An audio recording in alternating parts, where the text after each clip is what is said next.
Hello बच्चों, तो JEE advance जो अभी 18 मई को हुआ था उसकी पेपर 1 की के क्वेश्चंस का डिस्कशन है मैथ्स का। तो पेपर की एनालिसिस आप लोगों ने अलग से देखी होगी, उसके बारे में डिफरेंट बात की। ओवरऑल बात करें तो पेपर मॉडरेट लेवल का था, बहुत ज़्यादा मुश्किल नहीं था और बहुत ज़्यादा आसान नहीं था, जैसा कि पेपर में एक्सपेक्टेड होता ही है हमें। कुछ क्वेश्चन आसान थे, कुछ क्वेश्चन मुश्किल थे, ज़्यादातर क्वेश्चन मीडियम थे।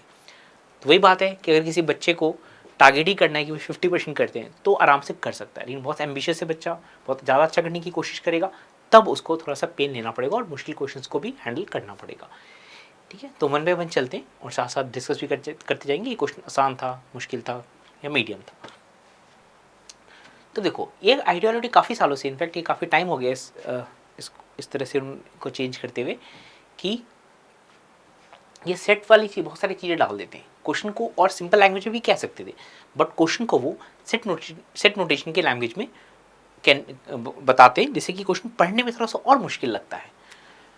तो ये कहना चाहते हैं कि A I B I, small B I, इस जिसमें ए आई 1 to 3, मतलब सिंपल सी बात कह रहे हैं कि A1 A2 A3 B1 B2 B3 सारे रियल नंबर है, ये बात कहना चाहते हैं। उसको सेट थ्योरी के टर्म्स में कह रहे हैं। वो फंक्शन है, जी है, R2R HR2R ऐसे करके 3 फंक्शंस है, इस तरह बनाया गया है। F x g x equal नहीं है for every x belongs to R, ये मेन क्वेश्चन का क्रक्स है कि किसी भी एक्स की वैल्यू के लिए f x g x same नहीं है।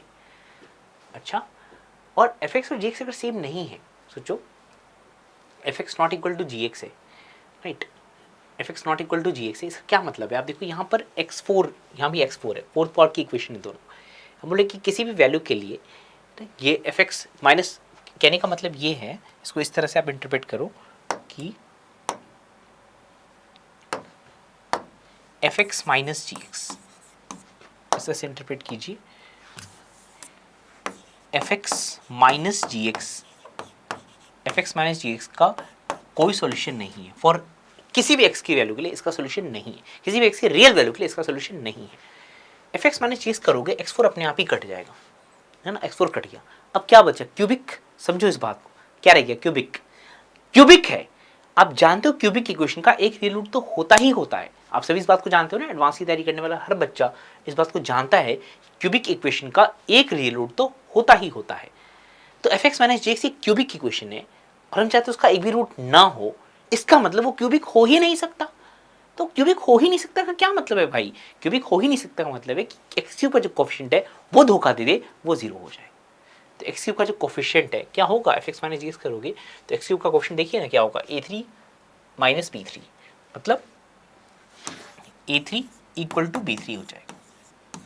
पहली बात तो ये, क्योंकि A3 इक्वल टू B3 हो जाएगा ताकि क्यूब भी उड़ जाए। x4 तो उड़ ही गया, एफ एक्स माइनस जी एक्स करने के चक्कर में क्यूब को भी उड़ाना पड़ेगा, नहीं तो सोल्यूशन हो जाएगा, और हम चाहते हैं सोल्यूशन ना हो। ध्यान रखो,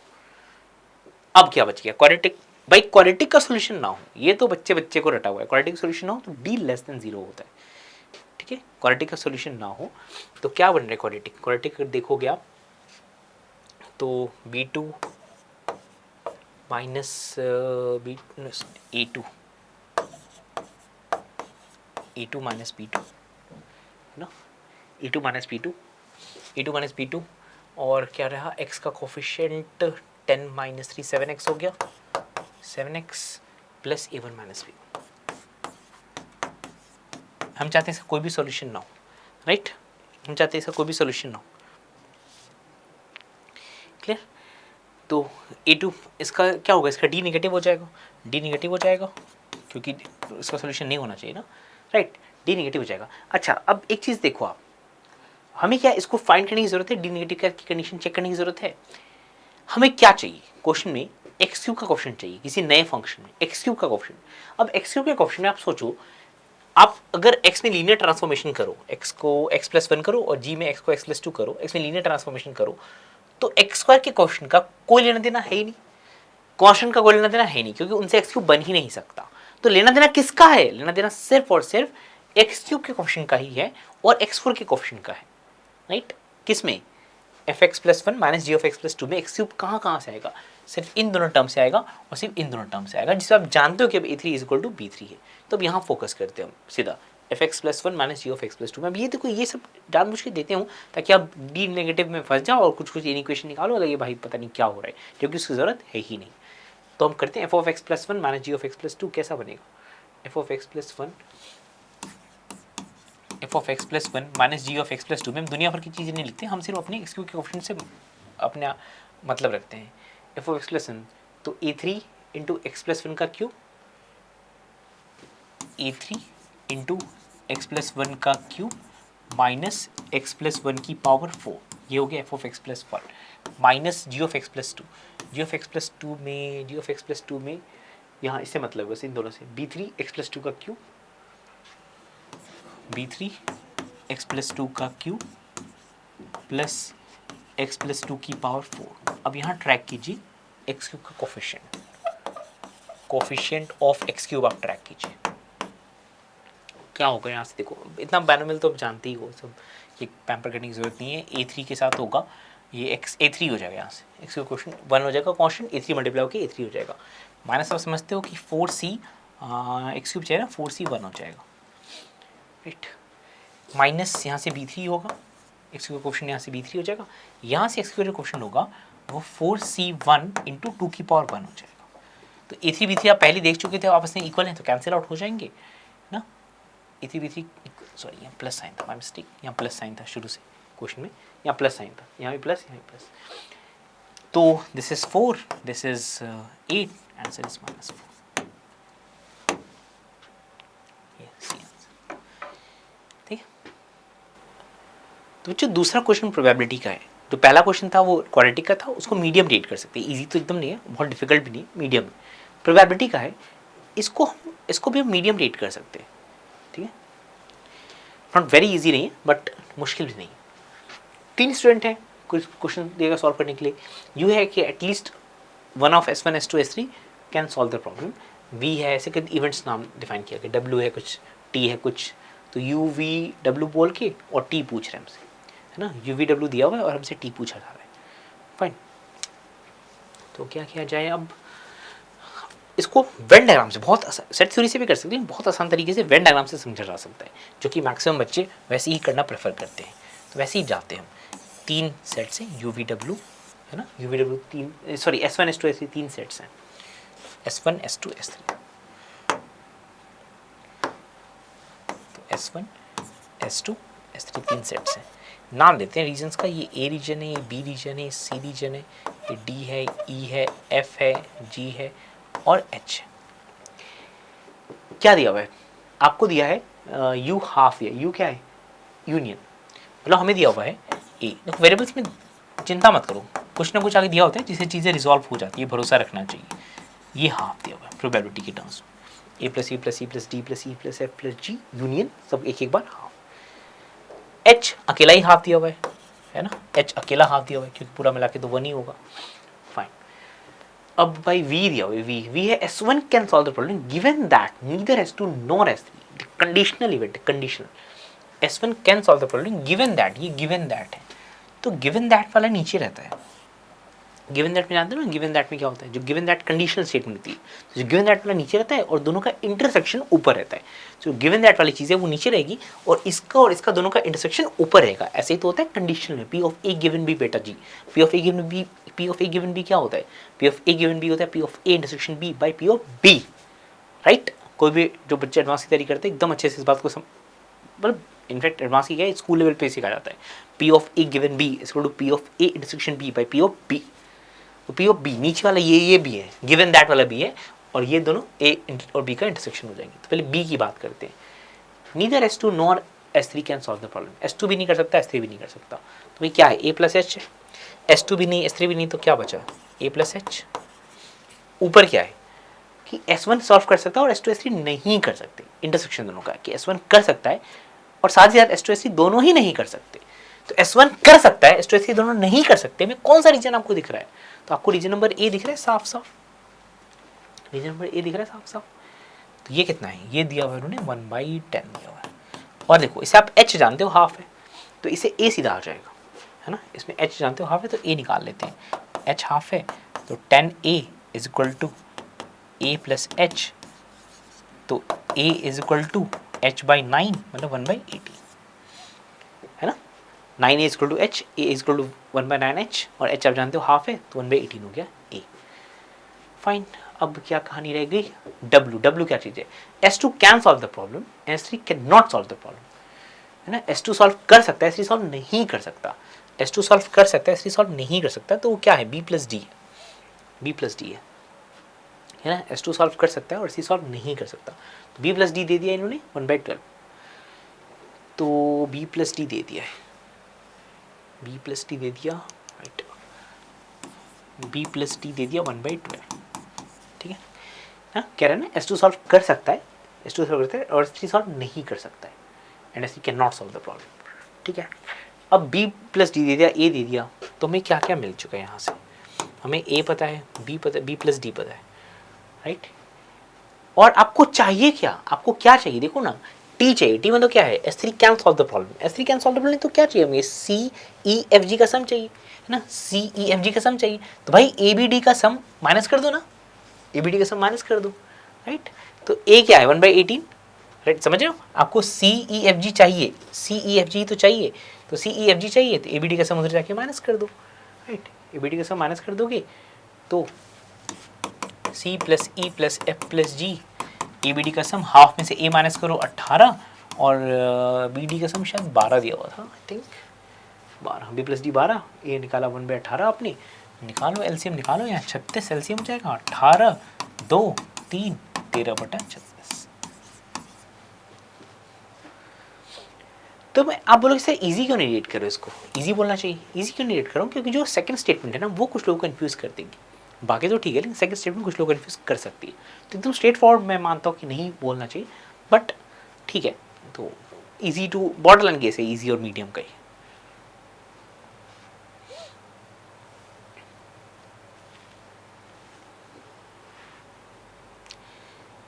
थर्ड क्वेश्चन, ये क्वेश्चन बहुत ही अच्छा क्वेश्चन है, एकदम बहुत अच्छे थ्योरेटिकल कॉन्सेप्ट पे बिल्ड किया हुआ क्वेश्चन, और काफ़ी लोग इसको गलत कर चुके होंगे, होपफुली आप ये गलती नहीं करोगे। तो देखते हैं क्या सोच के उन्होंने क्वेश्चन बनाया। इस क्वेश्चन को कर सकने के लिए ना थ्योरेटिकल क्लैरिटी बहुत अच्छी होनी चाहिए, इसलिए मैथ्स फंडामेंटल मैथ्स में भी इंपॉर्टेंट है, ऑल्दो मैथ्स में फंडामेंटल का रोल थोड़ा लिमिटेड होता है, क्वेश्चन सॉल्विंग बहुत हैविली चाहिए होती है, बट मैथ्स में फंडामेंटल का रोल होता है, वो आपको इस क्वेश्चन में दिख जाएगा। तो एक f(x) डिफाइन किया कंपाउंड फंक्शन, और f(x) is not differentiable as, कौन सा ट्रू है बोल रहे, ठीक है, कौन सा ट्रू है 0 पे। तो सबसे पहले f(0) निकाल लो, f(0) is limit h approaches to 0,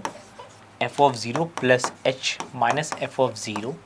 by h। यहीं पर इसी स्टेप में लोग गलती करते हैं, अगर आप करोगे f(0) + h करोगे तो ये सारा आ जाएगा h के टर्म्स में, सारा आ जाएगा 2 - 2h² minus h² sin 1/h minus f(0) 2 है बाई h, गया ये गया,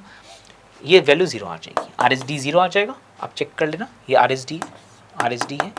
LSD चेक कर लेना, वो भी ऐसे ही कैसे 0 आ जाएगा, LSD चेक करना आता है, कोई फॉर्मूले में माइनस h आता है, चेक कर लेना 0, मतलब फंक्शन डिफरेंशिएबल है, फंक्शन डिफरेंशिएबल है, तो कौन सा सही, this is not called, actually function differentiable है 0 पे, तो पहला तो रूल्ड आउट हो गया, ठीक है। लास्ट स्टेटमेंट देखो,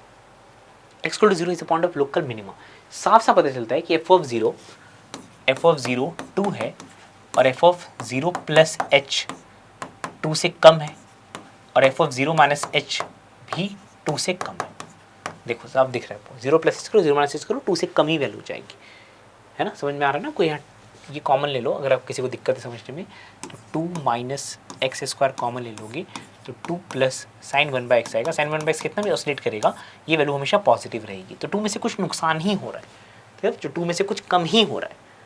तो f(0) 2 है, और बाएं दाहिने दोनों वैल्यू 2 से थोड़ी कम ही है, 2 से थोड़ी कम है, तो 2 तो लोकल मैक्सिमा है, लोकल मिनिमा गलत है, तो ये स्टेटमेंट गलत है, स्टेटमेंट गलत है, लोकल मैक्सिमा है, ये अब यहीं पर लोगों ने गलती कर दी, या तो यहाँ ए और डी में गलती कर दी। जिन लोगों ने डी में गलती करी उन्होंने क्या सोचा कि 0 पे लोकल मैक्सिमा है, तो वैल्यू दाहिने बाएं थोड़ी सी गिरेगी, तो अगर थोड़ी सी गिरेगी मतलब सोचो कि 0 पे लोकल मैक्सिमा है, कुछ ऐसा, तो सेकंड ऑप्शन देखते हैं, positive real number delta such that f is a decreasing function, तो लगता है हाँ यार यहाँ से हमें फंक्शन डिक्रीज कर रहा है, यहाँ से हमें फंक्शन कर रहा है डिक्रीज, है ना, अगर 0 पे लोकल मैक्सिमा है तो 0 to डेल्टा फंक्शन डिक्रीज कर रहा है, लग रहा है ना आपको, देखने लग रहा है कि सही है, एकदम सही, और बी ऑप्शन मार्क कर दिया। ये लोगों ने यहाँ से थोड़ा ऑब्जर्व किया कि 0 के आसपास का जो नेचर है वो डेरिवेटिव 0 के आगे नेगेटिव दिख रहा है, जीरो के आगे डेरिवेटिव थोड़ा सा नेगेटिव दिख रहा है, तो वहाँ डिक्रीजिंग है, यही गलती है। गलती क्या है, सुनो ध्यान से। एफ डैश जीरो जीरो है, प्लीज ध्यान से सुनना, एफ डैश जीरो जीरो है, एफ डैश जीरो बच्चों जीरो है, लेकिन डेरिवेटिव जीरो पे कॉन्टिन्यूअस नहीं है। तो आप जीरो पे भली वैल्यू लोकल मैक्सिमा है, लेकिन जीरो के जस्ट दाहिने में, जीरो के जस्ट दाहिने में डेरिवेटिव कैसा बिहेव कर रहा है वो आप बता नहीं पाओगे। कैसे, अभी देखो, लो डेरिवेटिव, बाकी जीरो पे तो निकाले अपने, बाकी जगह तुम सिंपल डिफरेंशिएशन कर सकते हैं ना, करो डेरिवेटिव लो इसका, F dash x, F dash x क्या हो जाएगा, माइनस 4x, इसमें देख लेता हूँ, बार बार देखने में दिक्कत होगी।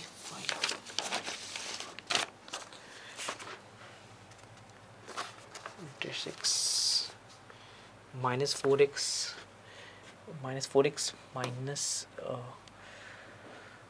2x साइन 1/x, और चेन रूल से करते करते माइनस एक्स स्क्वायर आएगा, कॉस 1/x आएगा, प्लस 1/x स्क्वायर, तो प्लस कॉस 1/x आ जाएगा। ये है जब x is not equal to zero है, जब x इक्वल टू जीरो तो आपने निकाल लीजिए कि डेरिवेटिव जीरो है, ये एफ डैश एक्स है। तो साफ साफ दिख रहा है कि F dash x oscillates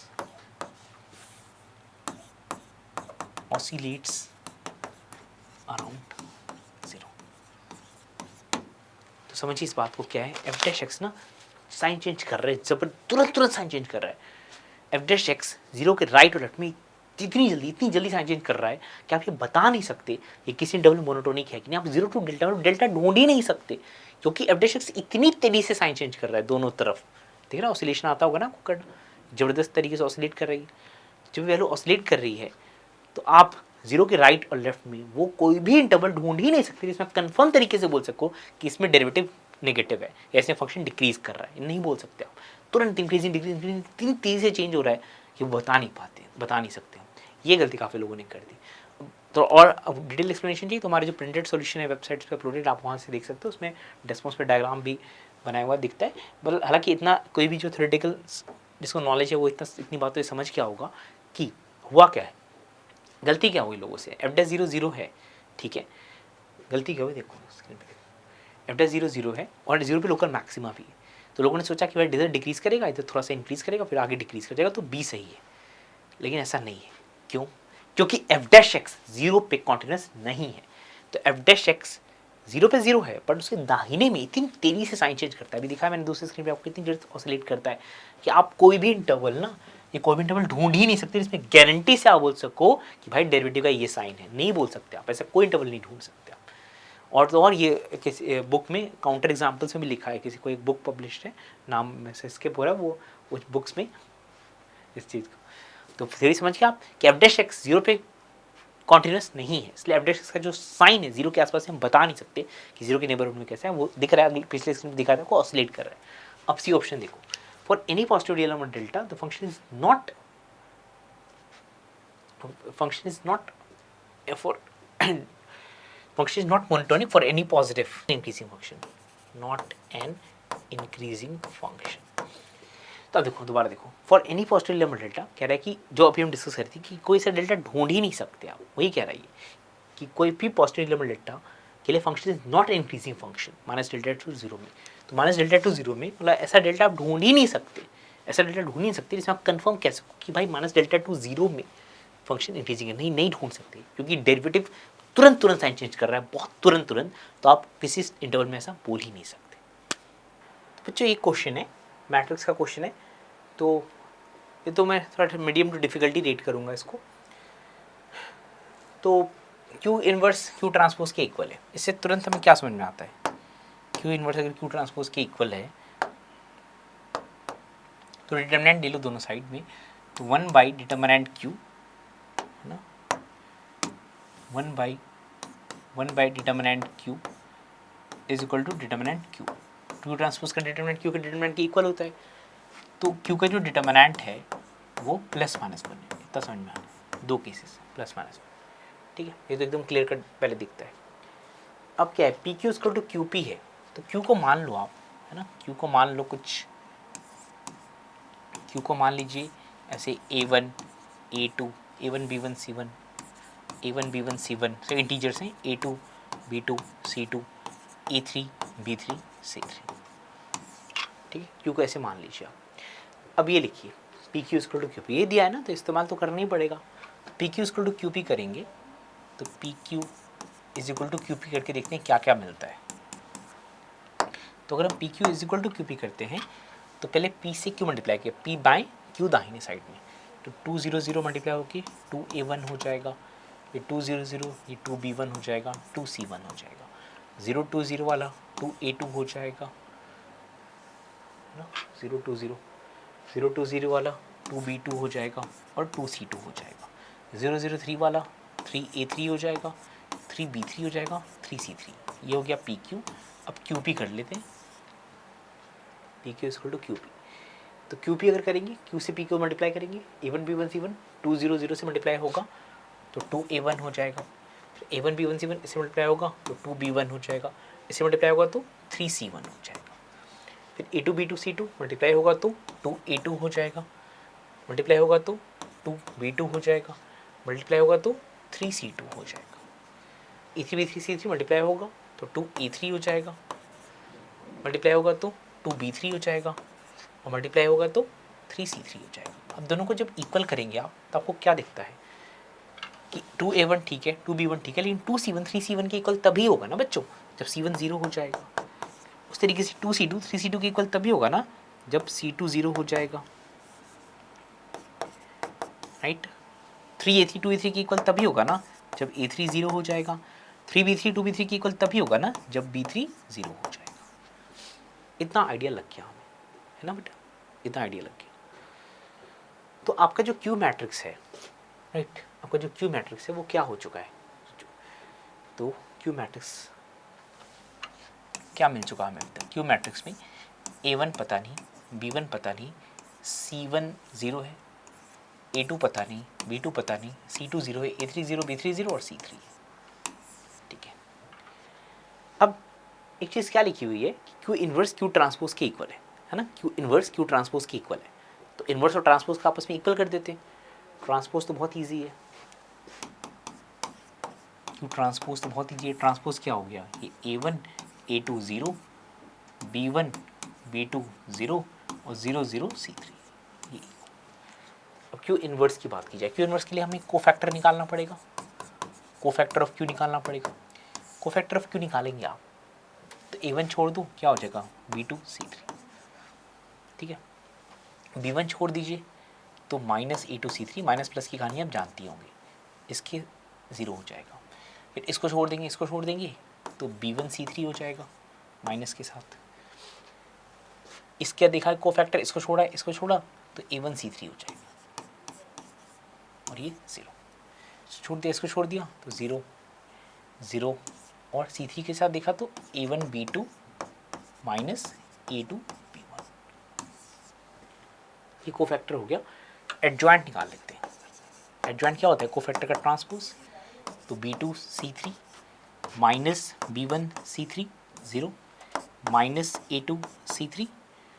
a1 c3 0, है ना, b2 c3 minus a2 c3 0, फिर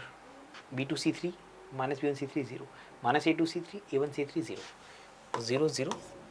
a1 b2 minus a2 b1,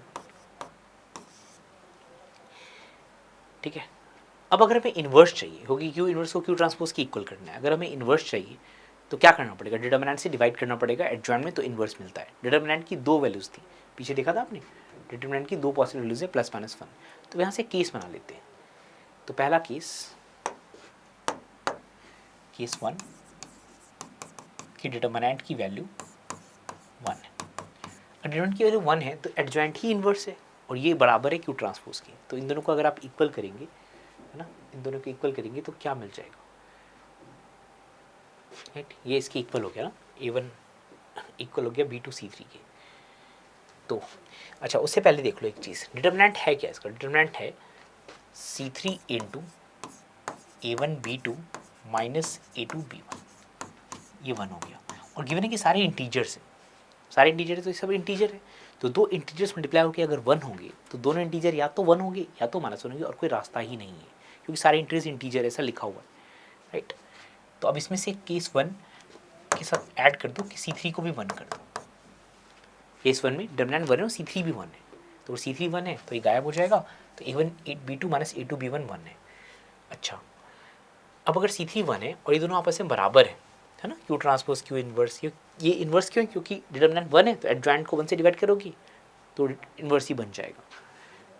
अब देखिए A1 C3 1 है ना, तो A1 इक्वल टू B2 हो गया और A2 equal to minus B1 हो गया। तो ये क्या बन गया ना, B1 माइनस A2 हो गया, तो ये क्या बन गया, यहाँ से बन गया A1 square plus A2 square 1, और सारे इंटीजर्स हैं, तो क्या पॉसिबिलिटीज है, तो A1 1 A2 0, A1 minus 1 A2 0, और इसके दो उल्टे A1 0 A2 1 A1 0 A2 minus 1। तो 4 केसेस यहाँ से आ गए, 4 आंसर्स यहाँ से आ चुके हैं, ठीक है, 4 आंसर यहाँ से आ चुके हैं। अब सोचो और क्या पॉसिबिलिटी है इसी में, अगर मैं डिटरमिनेंट को 1 रखता, अब आगे आप खुद से कर सकते हो, डिटरमिनेंट को 1 रखता और C3 माइनस 1 हो जाता, तो बेटा C3 माइनस 1 हो जाता, C3 माइनस 1 हो जाता, तो इसको माइनस 1 होना पड़ता है ना, इसको माइनस 1 होना पड़ता। अच्छा, उस सिचुएशन में इन दोनों को आप इक्वल करते है ना, इन दोनों को इक्वल करते, डिटरमिनेंट अभी 1 है, C3 माइनस 1 है, तो इन दोनों को इक्वल करते तो A1 equal to minus B2 हो जाता, A1 equal to minus B2, और इन दोनों को इक्वल करते तो A2 इक्वल टू B1 हो जाता, right, A2 equal to B1 हो जाता। तो ये क्या बन जाता, ये बन जाता minus of A1 square minus of A1 square minus of A2 square. समझा ना, यहाँ देखो दिखा देता। तो अगर मैं केस 2 लूँ, केस 2 डिटरमिनेंट 1 ले लूँ और C3 माइनस 1 ले लूँ, डिटरमिनेंट 1 ले लूँ, C3 माइनस 1 ले लूँ, तो A1 is equal to minus B2 आ जाएगा दोनों की इक्वेट करके, और A2 इक्वल टू B1 आ जाएगा, दिख रहा होगा आपको। अच्छा, और ये चीज़, ये चूँकि ये माइनस 1 है तो ये चीज़ माइनस 1 हो जाएगी, ये चीज़ माइनस 1 हो जाएगी, और ये क्या बन चुका होगा, A1 B2 minus A2 B1 minus 1 हो जाएगा, और ये क्या बनेगा, minus of A1 square plus A2 square. तो ये कहानी यही हो जाएगी ना, सेम यही चीज़ रिपीट हो जाएगी, फिर 4 केसेस आ जाएंगे, ये फिर 4 केसेस आ जाएंगे, और ये 4 अलग है क्योंकि इसमें C3 1 था, इसमें C3 माइनस 1 है, तो 4 4 8। अब डिटरमिनेंट 1 का सारा कवर हो गया, डिटरमिनेंट माइनस 1 में भी ऐसे 8 केसेस बनेंगे, है ना, जैसे पहला केस था डिटरमिनेंट 1 C3 1 4 केसेस, दूसरा case determinant 1 C3 minus 1 4 cases, तीसरा केस डिटरमिनेंट माइनस 1 C3 1 और 4 केसेस, चौथा केस डिटरमिनेंट माइनस 1 C3 भी माइनस 1 और 4 केसेस। तो टोटल कितने केस हो गए, बाकी कैलकुलेशन मैं आप पे छोड़ता हूँ, total case 60।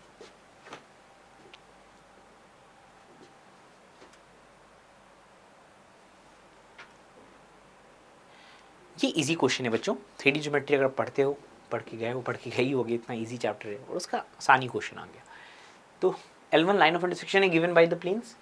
L2 line passing through the point and parallel to plane M plane है, तो क्या क्या निकालना पड़ेगा हमें, एक करके चेक करते हैं। L1 लाइन ऑफ इंटरसेक्शन है, ठीक है, क्या निकालना है हमें, नहीं, L2 लाइन है जो एक पॉइंट से पास करता है पैरेलल टू L1 है, तो हमें L1 का सिर्फ वेक्टर चाहिए, है ना, हमें L1 का वेक्टर चाहिए जिससे कि L2 के वेक्टर में मिल जाएगा, L2 का वेक्टर L1 का वेक्टर सेम ही क्योंकि पैरेलल लाइन से, तो हमें सिर्फ L1 का वेक्टर चाहिए, L1 का वेक्टर N1 क्रॉस N2 से मिल जाता है, पूरे सॉल्व करने की ज़रूरत नहीं पड़ती है। तो L1 के वेक्टर के लिए अगर हम N1 क्रॉस N2 करें, N1 क्रॉस N2 करें, तो I cap J cap K cap 2 3 1 1 2 1 क्या आ जाएगा, तो 3 माइनस 2 I कैप हो गया, माइनस J कैप में 2 माइनस 1 1, तो माइनस J कैप हो गया, K कैप में 4 माइनस 3, ये नॉर्मल आ गया, सॉरी ये N1 का N2 आ गया जो L1 के लॉन्ग का वेक्टर है और यही L2 के लॉन्ग का वेक्टर है। तो L1 की इक्वेशन L2 की इक्वेशन हम लिख सकते हैं। L2 की इक्वेशन क्या हो जाएगी, पॉइंट है अपना x minus 2 y plus 1 z minus 3, ये L2 की इक्वेशन हो गई, ठीक है, और L2 का वेक्टर क्या हो गया 1 माइनस 1 1, ये L2 का वेक्टर हो, ये L2 की इक्वेशन आ चुकी है। फाइन, क्या क्या चाहिए हमें, L2 प्लेन को मीट करता है Q पे, तो पहले वो पॉइंट निकाल लेते हैं जहाँ लाइन 2 प्लेन को मीट करता है। तो लाइन प्लेन का इंटरसेक्शन कैसे सॉल्व करते हैं, लाइन पे पॉइंट एज्यूम करते हैं, उस पॉइंट को उठा के प्लेन में डाल देते हैं। तो रैंडम पॉइंट एज्यूम किया हमने, रैंडम पॉइंट हमने एज्यूम किया, क्या है वो पॉइंट लैम्डा प्लस 2, यहाँ पर डालिए 2 इंटू लैम्डा प्लस 2 एक्स की जगह, देखो ना लैम्डा प्लस 2, फिर माइनस लैम्डा माइनस 1 है ना, minus lambda minus 1 minus 2 Z की जगह रखेंगे, जेड की जगह लैम्डा प्लस 3, लैम्डा प्लस 3 और ये उठा के 6 आ गया। ठीक है,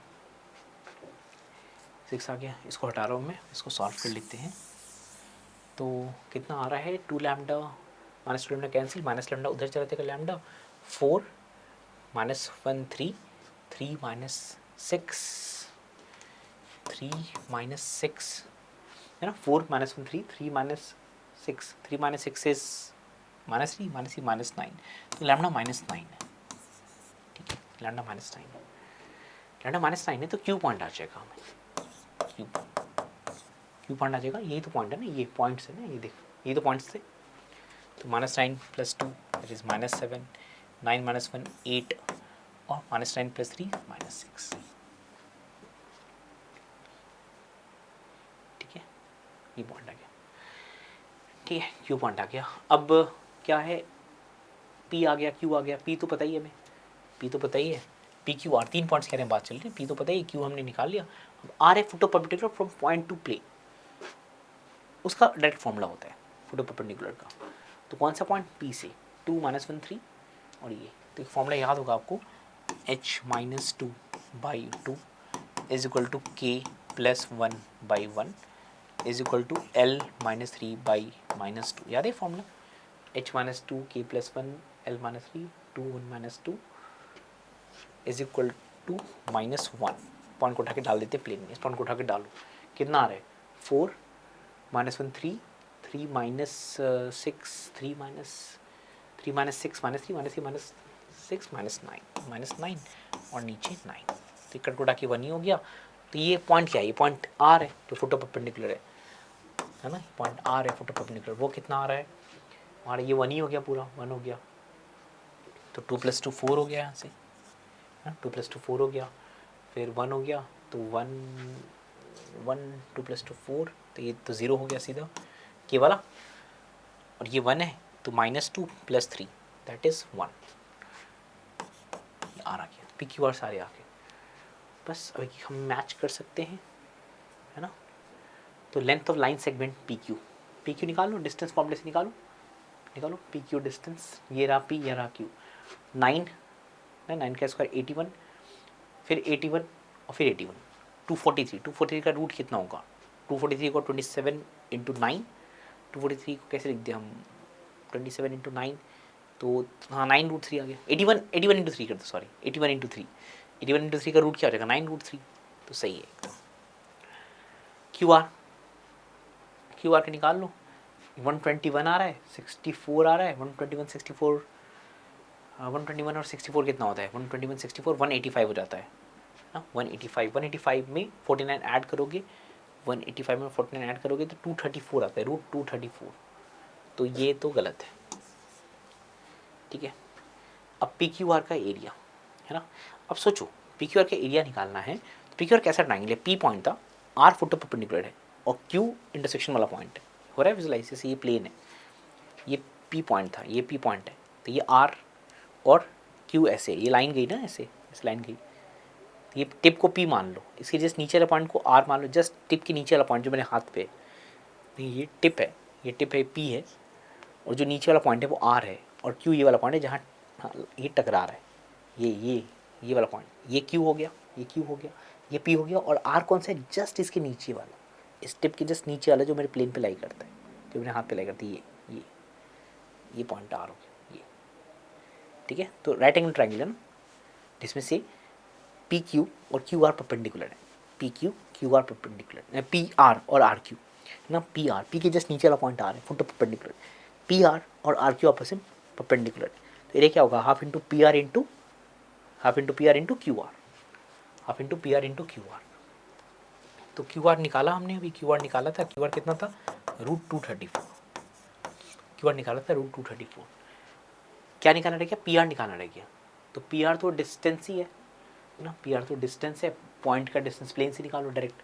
तो पी आर निकाल लो, पी आर तो एकदम आराम से निकल जाएगा डिस्टेंस फॉर्मूले से, डालो उठा के, 4 4 minus 1 3, 3 minus 6 3 minus 6 minus 3 minus 3 minus 6 minus 9 का mod 9, 9 by 1, 9 by 3 that is 3, है ना। डिस्टेंस फॉर्मूला पी का,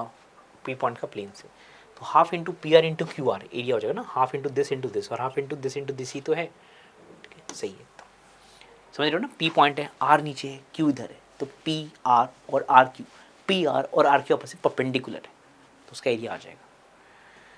angle between P Q and P R, तो पी क्यू का जो वेक्टर है यही तो है पी क्यू का वेक्टर, ये रहा पी क्यू का वेक्टर, ये पी क्यू का वेक्टर है, और पी आर का वेक्टर तो इसका नॉर्मली हो गया, ये रहा, तो 2 1 माइनस 2 है ना, पी आर है 2 1 माइनस 2,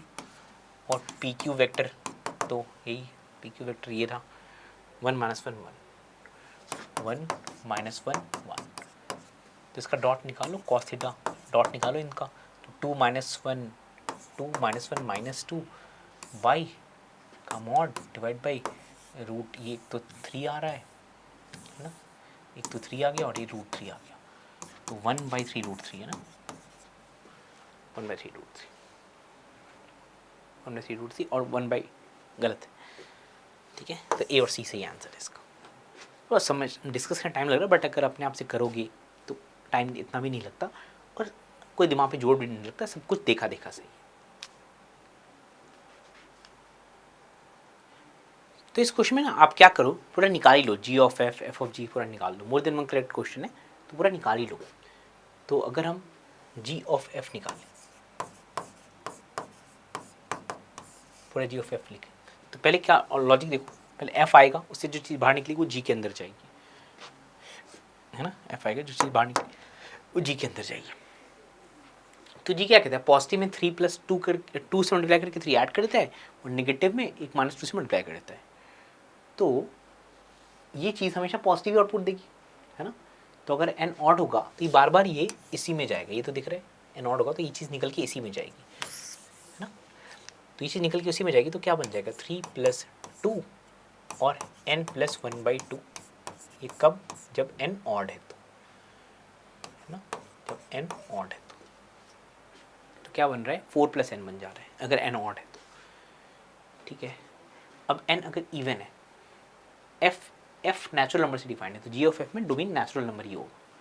अब अगर n इवन है, n इवन में 2 पे पॉजिटिव आ रहा है और 4 पे 0 आ रहा है, तो n = 2 और 4 के लिए, 2 और 4 के लिए ऊपर वाली डेफिनेशन आ जाएगी, बाकी के लिए नीचे वाला जाएगा। 6 ऑनवर्ड्स ये नेगेटिव आउटपुट देगा, तो इसमें फीड करना पड़ेगा। 2 और 4 के लिए क्या बन रहा है, 2 और 4 के लिए बन रहा है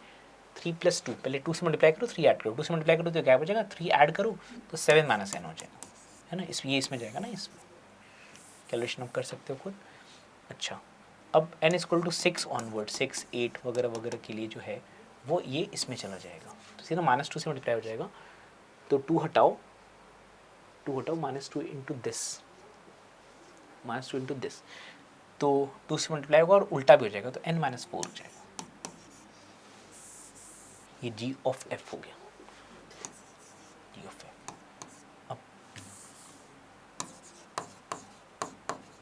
अब एफ ऑफ जी लिख देते हैं,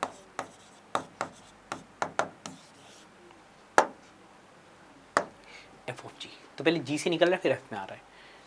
एफ क्या कहता है कि अगर ऑड आएगा तो +1 करके 2 से डिवाइड करो, तो इवन आएगा तो 4 से माइनस करके 2 से डिवाइड करो, ठीक है। तो ये नंबर हमेशा ऑड ही आएगा, ये नंबर हमेशा ऑड होगा, तो जो ऑड नंबर है वो इसमें चला जाएगा। तो क्या करना है, पहले 1 ऐड कर देना है, 3 + 2n + 1 ऐड किया तो 4 + 2n हो गया, 2 से डिवाइड किया तो 2 + n हो गया, 2 + n अगर n > 0 है तो। लेस देन 0 में ये हमेशा इवन आएगा, ये देखो ये हमेशा इवन, ये इसी में जाएगा, लेस देन 0 में इवन बनेगा, इसमें जाएगा अगर तो 4 माइनस इसमें जाएगा, तो क्या करना होता है इसमें, 4 से पहले माइनस करना होता है, 4 से माइनस करोगे तो 4 - -2n, 4 - -2n, है ना, 4 - -2n, 4 + 2n बन जाएगा बाई 2, तो 2 + n ही बनेगा ये इसमें, 4 - n, ठीक है, 4 - 2n, इसमें एक ही डेफिनेशन बन जा रही throughout, f of g simple function बन जा रहा है n+2, ठीक है। अब ऑप्शन देखते हैं, तो पहले इजी को टारगेट करते हैं, एक फंक्शन जी सी और डी देखते हैं, G is 1 1 G is on 2, G is 1 1 G is on 2, G को देखा जाए G11 है, G11 है क्योंकि पॉजिटिव के लिए 3+2n देगा। हाँ, G11 है, दिख रहा है आपको, कोई डेफिनेशंस देख लो, 3+2n1 इक्वल टू 3+2n2, तो n1 इक्वल टू n2 आ जाएगा।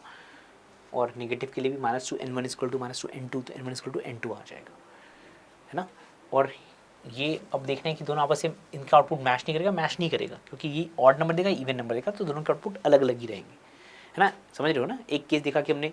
ये वाला केस देख लिया, दोनों आउटपुट इस टाइप के, दोनों आउटपुट इस टाइप के हैं, एक आउटपुट इस टाइप का, एक आउटपुट इस टाइप का नहीं हो सकता क्योंकि ये ऑड है और ये इवन है, तो 1 1 फंक्शन होगा। G11 फंक्शन तो है। जी ऑन टू है क्या, जी का कोडोमेन क्या है, जी का कोडोमेन नेचुरल नंबर है। तो नेचुरल नंबर में अब अगर n 0 से शुरू होगा तो 3 क्या क्या बन रहा है, 3 बन रहा है, 5 7, तो 3 5 7 तो सारे जनरेट कर रहा है, ऊपर वाला 3 5 7 तो सारे जनरेट कर दे रहा है, समझ रहे हो। ऊपर वाला जो है वो 3 5 7 9 ये तो जनरेट कर दे रहा है। अब बचा कौन सा, इवन बच गया और 1 बन गया ऑड, तो 1 जनरेट कर पाएगा, 1 जनरेट, ये तो 1 जनरेट नहीं कर पाएगा क्योंकि इंटीजर ही फीड कर सकते हो ना, तो ये तो इवन नंबर है, ये 1 जनरेट नहीं कर पाएगा, ये भी 1 जनरेट नहीं कर पाएगा, तो ऑन टू नहीं है, ऑन टू नहीं है क्योंकि 1 is not in range, 1 range में नहीं है जी के, तो ऑन टू नहीं है, सी गलत हो गया। F is not 1 1 but f is onto, f 1 1 नहीं है क्योंकि 1 पे इनपुट डालोगे तो 1 आता है, 2 पे डालो तो 1 आता है, क्लियर 1 1 नहीं है कि एफ ऑफ 1 भी 1 है, एफ ऑफ 2 भी 1 है, 1 1 तो नहीं है, ऑन टू है। और एफ का कोडोमेन है इंटीजर, एफ का कोडोमेन है सारे इंटीजर्स। तो देखते हैं, तो ये कैसा नंबर है, ये ऑड में 1 ऐड कर दे रहे हैं, बाई 2 कर दे रहे हैं, शुरू से देखो 1 से शुरू करते हैं, 1 + 1 2, 2/2 1, तो 1 बन गया एक, फिर 3 डालो, 3 + 1 4, 4/2 2, 2 बन गया। तो सारे पॉजिटिव इंटीजर्स ही जनरेट कर दे रहे हैं, देखो सारे पॉजिटिव इंटीजर्स ये जनरेट कर दे रहा है,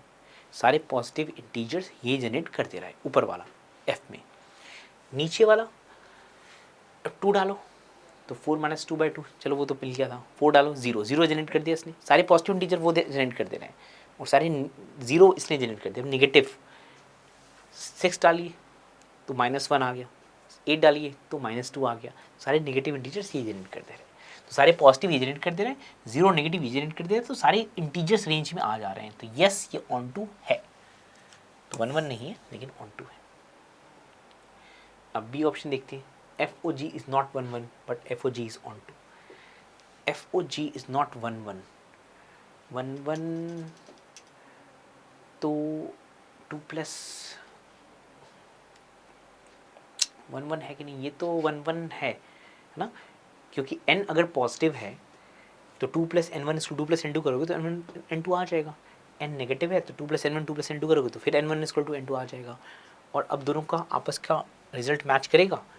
मैच नहीं करेगा क्योंकि इसकी वैल्यू हमेशा 2 से कम होगी, इसकी वैल्यू हमेशा 2 से ज़्यादा होगी, तो इन दोनों का आउटपुट कभी आपस में मैच नहीं कर सकता, तो 1 1 फंक्शन है। F o ji is 1 1, F o ji is 1 1, this is a wrong statement, F o ji is 1 1, ji G 1 1 नहीं है कह रहा है, देख लेते हैं भाई, G 1 1 नहीं है, G 1 1 नहीं है। n को अगर आप, ये क्या चीज़ है, 4 + n है, हाँ दिख रहा है, देखो n को 1 डाल दो तो ये 5 आ जा रहा है, देखो n को 1 डालो तो 5 आ गया, देख रहे हैं n को 1 डालो तो 5 आ गया, यहाँ n को 2 डाला तो भी 5 आ गया, तो 1 1 तो नहीं है, n को 1 डाला तो 5, n को 2 डाला तो 5, 1 1 नहीं है। ऑन टू की बात की जाए,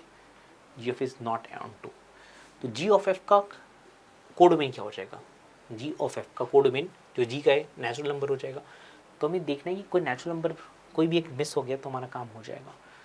तो 0 0 0, हाँ 0 अटेन नहीं हो रहा, देखो सॉरी 0 तो होता नहीं है, मिस्टेक, 0 नहीं, 1 को देखते हैं, 1 अटेन होगा क्या, ये 1 अटेन नहीं कर पाएगा, ये तो क्योंकि 4 + n है तो 5 के आगे से शुरू होगा, ये 1 नहीं आ पा रहा और इसमें 1 नहीं आ पा रहा,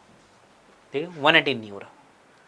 जी ऑफ एफ में 1 अटेन नहीं हो रहा, मतलब 1 is not in range, so g of f is not onto, तो ऊपर की स्टेटमेंट एकदम सही हो जाती है।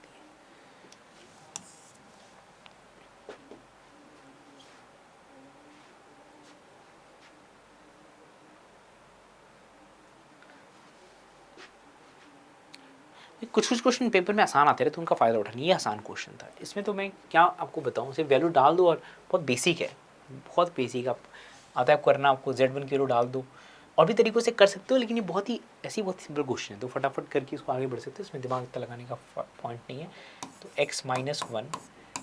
प्लस आयोटा y-2 का मॉडुलस का स्क्वायर कर दूँ is equal to 4 times x plus iota y-3, 4 times x plus iota y-3 modulus square. Expand कर दो, मॉडुलस सिंपल आ जाएगा इसमें, a और हाँ डी आ रहा था, कर लेना, तो बहुत बेसिक क्वेश्चन है, इसमें तो कुछ ज़रूरत नहीं कैलकुलेशन की। आप तो नंबर ऑफ रिलेशन बताने सो दैट आर रिफ्लेक्सिव होगा एंड सिमेट्रिक होगा और एग्जैक्टली 10 एलिमेंट्स हैं, ठीक है। तो रिफ्लेक्सिव अगर रिफ्लेक्सिव होगा तो a बिलोंग करेगा, b बिलोंग करेगा, c बिलोंग करेगा, d बिलोंग करेगा, e बिलोंग करेगा, f बिलोंग करेगा। ये तो बिलोंग करना ही पड़ेगा, तो बिलोंग करना ही पड़ेगा। जरा समझो आप, तो ये डायगोनल वाले एलिमेंट है ए ए बी बी सी सी, तो बिलोंग करेंगे। यहाँ कौन सा एलिमेंट होगा, जैसे a बी, यहाँ होगा b ए, ऐसे करके, या a एफ, यहाँ होगा f ए, इनके बारे में फैसला लेना है। तो 10 एलिमेंट रखने हैं आपको, 6 तो रखने ही पड़ेंगे रिफ्लेक्सिव के लिए, 4 आप ले सकते हो, 4 ले सकते हो, और आपको सिमेट्रिक मेंटेन करना है, 4 ले सकते हो और आपको सिमेट्रिक मेंटेन करना है। तो वो क्या करना पड़ेगा आपको, 2 पेयर से a बी लोगे तो b ए ऑटोमेटिकली आ जाएगा, a एफ लोगे तो f ए ऑटोमेटिकली आ जाएगा। तो आपको 4 नहीं चुनने, 2 ही चुनने। जिन 2 को चुनोगे अपर ट्रायंगुलर मैट्रिक्स से, उसका लोअर ट्रायंगुलर वाला अपने आप आ जाएगा। जिन 2 को चुनोगे ऊपर वाले से, उन 2 का नीचे वाला अपने आप आ जाएगा। आई बात समझ, ठीक है। इसीलिए हमें क्या करना है, इधर कितने एलिमेंट है, टोटल कितने, 36 एलिमेंट है, 36 में से 6 हटा दो, 30, 15 15 15 15, तो आपको बस 15 में से 2 चुनने। 15 में से 2 चुनोगे तो दूसरा बाकी 2 पेयर अपने आप जाएगा, टोटल 10 एलिमेंट हो जाएगी, और वो रिफ्लेक्सिव भी होगा, सिमेट्रिक भी होगा। तो वेक्टर का क्वेश्चन है ये। समझिए क्या क्या गिवन है, ये सब तो शुरू में नोटेशन गिवन है। ये क्या गिवन है, S P plus 5SQ plus 6SR। तो इससे हम क्या कंक्लूड कर सकते हैं कि एस पी मतलब P minus S plus 5Q minus 5S plus 6R minus 6S, ये 0 हो गया। तो इससे समझ में आता है ना, P plus 5Q plus 6R is equal to 12S है, ठीक है। तो जितने वेरिएबल कम रखेंगे ना उतना अच्छा रहेगा। देखो फाइनली पूछा क्या गया है, ई मिड पॉइंट है पी आर का, तो E is equal to P plus are by 2, ठीक है। और एफ मिड पॉइंट है क्यू आर का, एफ मिड पॉइंट है क्यू आर का, तो Q plus are by 2। E F मतलब क्या होगा, F minus E, F minus E करोगी या ई माइनस एफ करोगी, मॉडुलस ही लेना है, इतना फर्क नहीं पड़ता। एफ माइनस ई करोगी, एफ माइनस ई, तो q माइनस पी बाई 2 आ जाएगा, है ना। f माइनस ई मॉडुलस लेना होगा बाद में, और ई एस करोगी तो s माइनस ई करोगी, s माइनस ई आ जाएगा। तो अब जितने वेरिएबल कम रहेंगे उतना अच्छा रहेगा। तो रिलेशन है हमारे पास, देखो q का रिलेशन है ना, q क्या है, q है 12s minus p minus 6r, q है 12s minus p minus 6r by 5। इसको यूज़ करिए यहाँ पर, तो 12s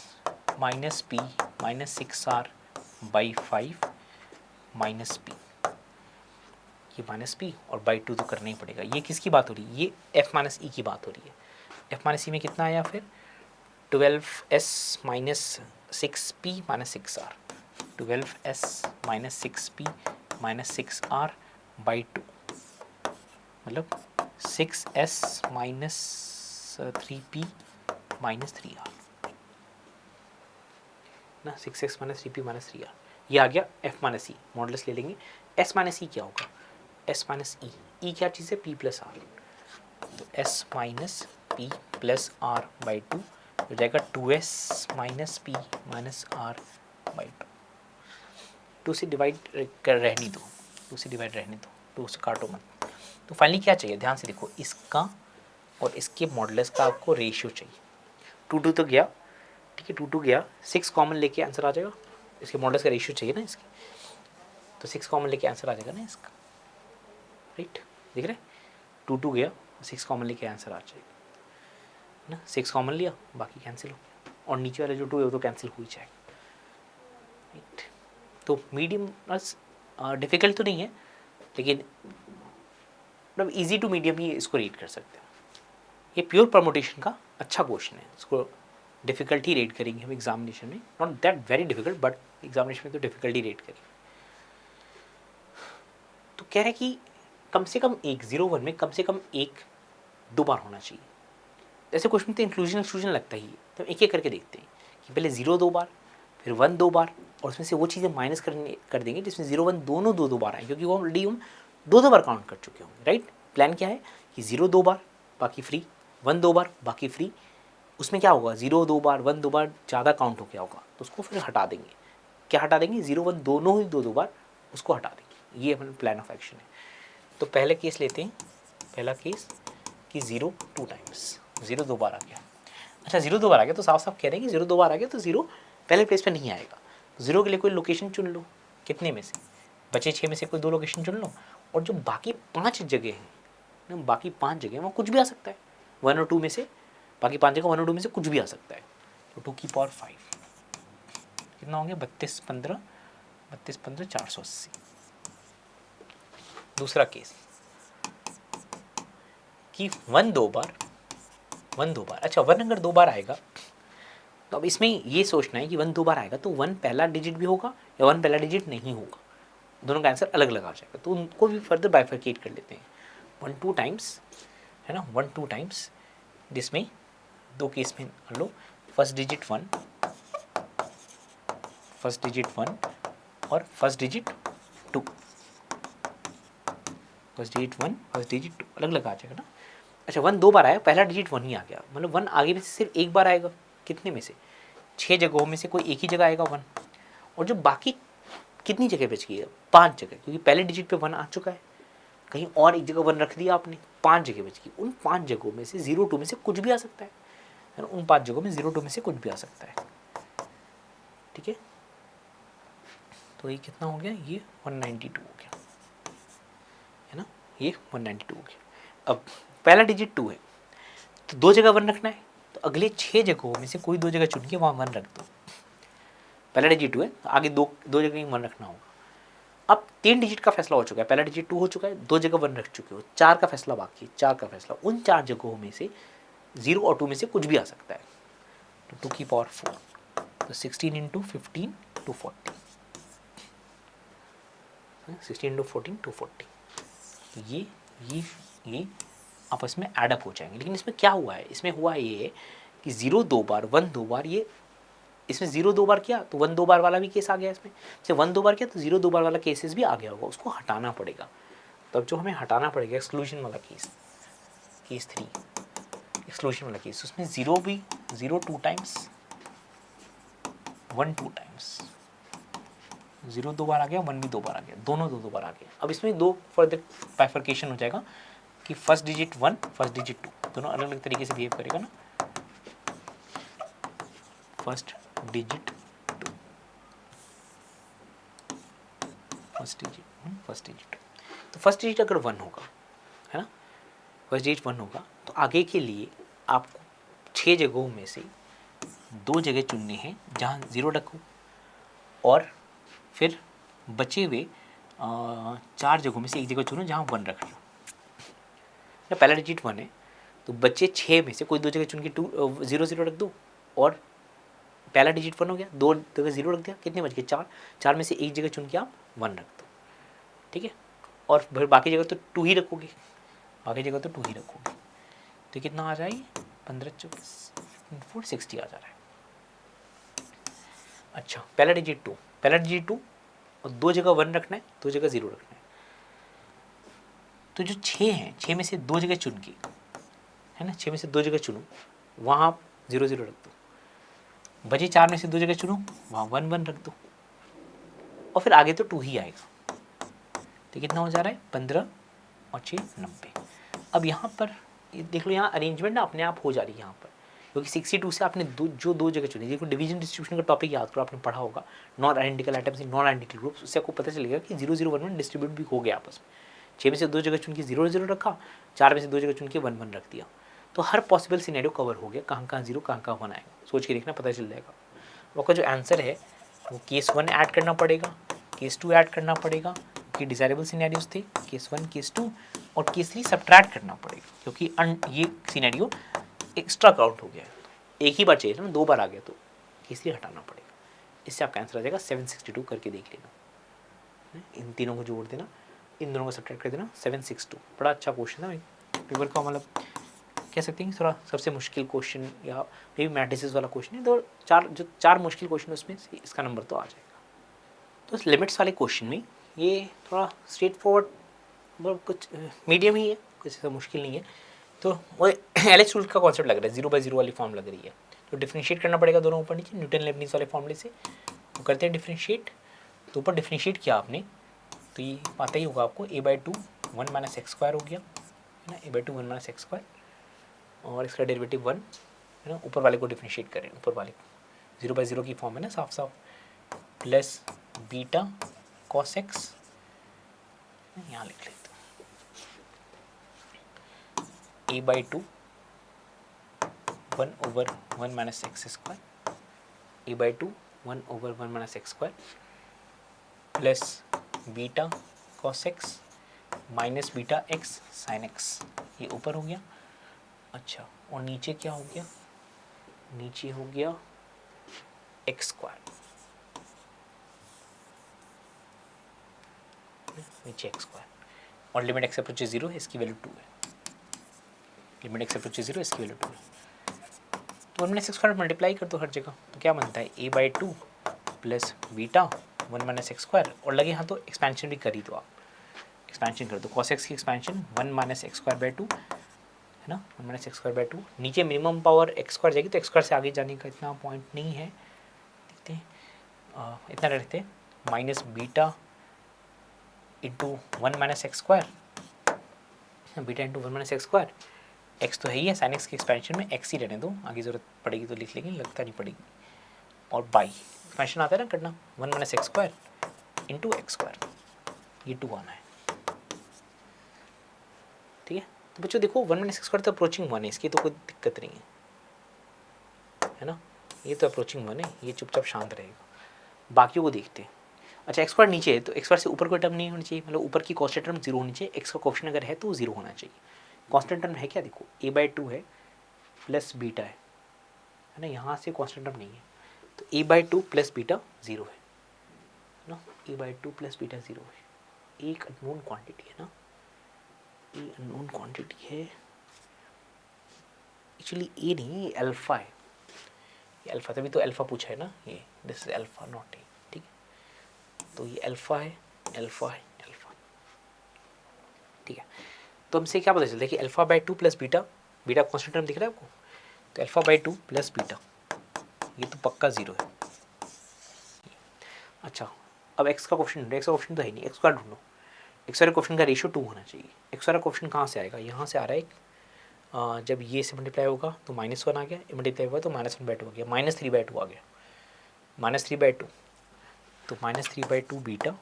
x का कोएफिशिएंट या x वाला का कोएफिशिएंट, यहाँ से क्या x वाला कोएफिशिएंट है, ये x² है, ये मल्टीप्लाई होगा तो एक माइनस बीटा, और ये पूरा इक्वल है 2 की, क्योंकि लिमिटिंग की वैल्यू 2 आ रही है ना, ठीक है। तो -5 बीटा/2 2 है, तो बीटा इज इक्वल टू है ना, -5 बीटा/2 2 है, तो beta is equal to -4/5, beta is equal to -4/5, ठीक है। 5 बीटा 6 है 3x², एक बार दोबारा देख लेते कैलकुलेशन, ये अल्फा था, डिफ्रेंशिएट किया और डिफ्रेंशिएट, अच्छा यहाँ सॉरी 3x² होगा, यहाँ 3x², आई मिस्टेक, ठीक है 3x² होगा, तो ये 6 होना चाहिए, 2 नहीं होगा, नहीं ये 6 होगा, क्यों 6 होगा, क्योंकि ऊपर 6 होगा नीचे 3 आएगा, तभी तो डिवाइड होकर 2 बनेगा, तो 6 हो जाएगा। तो ये -5 बीटा/2 6 है, अगले स्क्रीन पर लिख दो, -5 बीटा/2 6 है, तो बीटा की वैल्यू -12/5 है। अच्छा, α/2 प्लस बीटा 0 था, तो alpha is equal to -2 beta, तो 24/5 है। तो पूछा क्या हमसे, हमसे अल्फा प्लस बीटा पूछा है, तो अल्फ़ा प्लस बीटा पूछा है तो वो 12/5 हो जाएगा, जो कि डेसिमल में हो जाएगा 2.40। इजी रेट कर सकते हैं इस क्वेश्चन को। F of x plus y is equal to f x into f y है। इससे हमें ध्यान होगा, सब पढ़ा होगा आपने, f x is equal to कुछ ए की पावर एक्स है ना, एफ एक्स इक्वल टू कुछ ए की पावर एक्स होता है। अब 831 एफ ऑफ 831 इक्वल टू, और ये सारे ए पी में टर्म्स है ना, ए पी में टर्म्स है। तो एफ ऑफ 831 क्या होगा, एफ ऑफ 831 हो जाएगा ए की power A plus 30d। F of 831 हो 831, एक्स की जगह 831 आ गया ना, एक्स की जगह 831 आ गया, 64 इंटू एक्स की जगह 825 आ गया। तो अब यहीं से देख सकते हो ए स्मॉल ए की पावर कैपिटल ए कैंसिल हो जाएगा, स्मॉल ए की पावर 6d इक्वल टू 64 हो जाएगा, स्मॉल ए की पावर d 2 आ जाएगा, इतना आ गया। ठीक है, फिर ये लिखा हुआ है, तो एफ ऑफ ए क्या लिखा हुआ है, स्मॉल ए की पावर पहले कैपिटल ए होगा, स्मॉल ए की power capital A plus D होगा, से लेकर स्मॉल ए की power capital A plus 49d होगा, 49d होगा, उसका सम गिवन है 3 की पावर 25, 3 इंटू 2 की पावर 25 प्लस 1, ऐसे लिखा हुआ है। तो यहाँ से क्या समझ में आता है हमें, यहाँ से क्या समझ आता है, स्मॉल ए की पावर कैपिटल ए, तो स्मॉल ए की पावर कैपिटल ए कॉमन निकालो, स्मॉल ए की पावर कैपिटल ए कॉमन निकालो, या रहने तो ऐसे ही, ये हो गया फर्स्ट टर्म हो गया जीपी का first term, common ratio small ए की पावर डी है, स्मॉल ए की पावर डी जो कि हम जानते हैं कि 2 है, तो 2 की पावर नंबर टर्म्स कितने हैं 50, 50 माइनस 1 बाई 2 माइनस 1 तो 1 ही है, 2 माइनस 1 1 है, इज इक्वल टू 3 इंटू 2 की पावर 25 प्लस 1। तो यहाँ देखो ना फैक्टर 25 प्लस 1 कैंसिल हो जाएगा, तो बचेगा क्या है, स्मॉल ए की पावर कैपिटल ए इंटू 2 की पावर 25 प्लस 1 कैंसिल हो जाएगा, माइनस 1 रह जाएगा, ये आ गया, ये आ गया, तो ये आ चुका है, ये आ चुका है। अब क्या पूछा है, 6 से लेकर 30 तक, 6 से लेकर 30 तक, तो स्मॉल ए की power capital A plus 5d 6 से लेकर 30 तक, ए प्लस 6d करते करते ए प्लस 29d 30 तक पूछा है, तो 25 टर्म्स है ना, तो ये फर्स्ट टर्म बाहर, ए की power small D common ratio 2 की पावर 25 माइनस 1 बाई 2 माइनस 1, और आप ये जानते हो कि स्मॉल ए की power capital A into this की वैल्यू अभी निकाली आपने, दिस की वैल्यू 3 है, ठीक है, अभी निकाला था आपने, इसकी वैल्यू 3 है ना, तो 3 है, ये तो पूछा है हमसे, राइट, ये तो पूछा है हमसे 3 है, फाइन, 64 96 30 टर्म्स, स्मॉल ए की पावर कैपिटल ए, दोबारा कैलकुलेशन, ये गिवन था एफ ऑफ 831 गिवन था,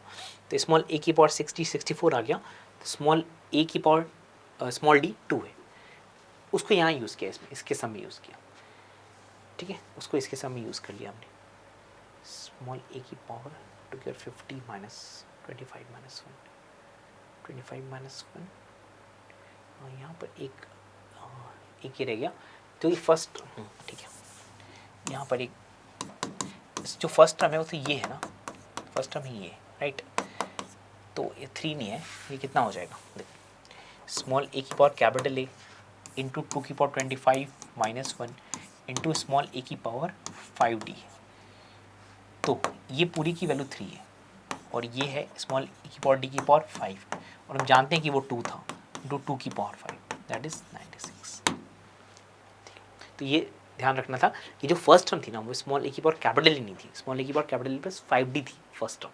जो जीपी की फर्स्ट टर्म थी वो बाहर आ गया, बाकी तो जीपी का सम का फॉर्मूला आता ही है। तो मीडियम क्वेश्चन नहीं था, वेरी इजी नहीं, क्योंकि बहुत सारे टर्म्स थे तो देखने में थोड़ा डॉन्टिंग लग सकता था, बट मीडियम क्वेश्चन ही है। तो डिफरेंशियल इक्वेशन का क्वेश्चन है, इसमें क्या लिखा हुआ है, डी 3 डिफरेंशियल इक्वेशन है, सबकी boundary conditions initial conditions given है, फिर कुछ लिमिटिंग वैल्यू पूछी गई है। तो सीधे तीनों देखो लीनियर डिफरेंशियल इक्वेशंस, राइट, है ना, तीनों लीनियर डिफरेंशियल इक्वेशंस है। पहले को देखेंगे तो integrating factor y1 into, integrating factor क्या होगा, e की power integral sine square x है ना, साइन स्क्वायर एक्स का इंटीग्रल क्या होता है, साइन स्क्वायर एक्स है, साइन स्क्वायर एक्स का इंटीग्रल होता है, साइन स्क्वायर एक्स को लिख देंगे 1 माइनस कॉस 2x बाई 2, है ना, साइन स्क्वायर एक्स को लिख देंगे, साइन स्क्वायर एक्स को लिख देंगे 1 minus cos 2x by 2, integral हो जाएगा x by 2 minus sine 2x by 4, 4 क्यों, एक और 2 नीचे आ जाएगा, इज इक्वल टू दाहिने साइड में तो कुछ नहीं है तो कुछ कांस्टेंट है ना, दाहिने साइड में कुछ नहीं है तो कांस्टेंट है, ये y बना गया, ठीक है। बाउंड्री कंडीशन के हिसाब से अगर हम x को 1 डालें तो y1 5 आता है, ठीक, 5 x को 1 डाला तो 1 by 2 minus sine 2 by 4 is equal to c1 आ गया। ऐसी y2 देखो, y2 इंटू ई की पावर, ये cos square x, cos square x है यहाँ पर, राइट, कॉस स्क्वायर एक्स है, कॉस स्क्वायर एक्स में क्या होगा, ये प्लस माइनस की जगह प्लस हो जाएगा, तो ये x by 2 plus sine 2x by 4 is equal to c2 हो जाएगा। बाउंड्री कंडीशन डालिए कि x इक्वल टू 1 पे y 1/3 है, तो x इक्वल टू 1 पे y 1/3 है, plus sine 2 by 4 is equal to c2। तो ये दो चीज़ें यहाँ से हो गई, ये दो चीज़ें यहाँ से हो गई। तीसरी चीज़ लिखते हैं, तीसरी चीज़ लिखेंगे तो y3 इंटू,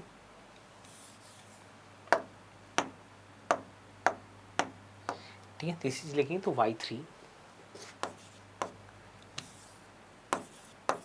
इंटू, ये क्या चीज़ है देखो, 2/x³ माइनस 1 है, 2/x³, तो इंटीग्रल 2/x³ माइनस 1 तो माइनस एक्स हो जाएगा, 2/x³ क्या होता है, 2/x³ ds करोगे तो 2 क्या जाएगा ना, फॉर्मूला किससे भी करो, 1/x की पावर p का फॉर्मूला होता है 1/1 माइनस p x की पावर p माइनस 1, तो 1/-2 आएगा, 2 कैंसिल होकर -1 रह जाएगा, -1/x² रह जाएगा, और माइनस एक्स तो रह ही रहेगा, है ना, माइनस एक्स क्यों, इसकी वजह से -1 की वजह से, तो y3 इंटू ई की पावर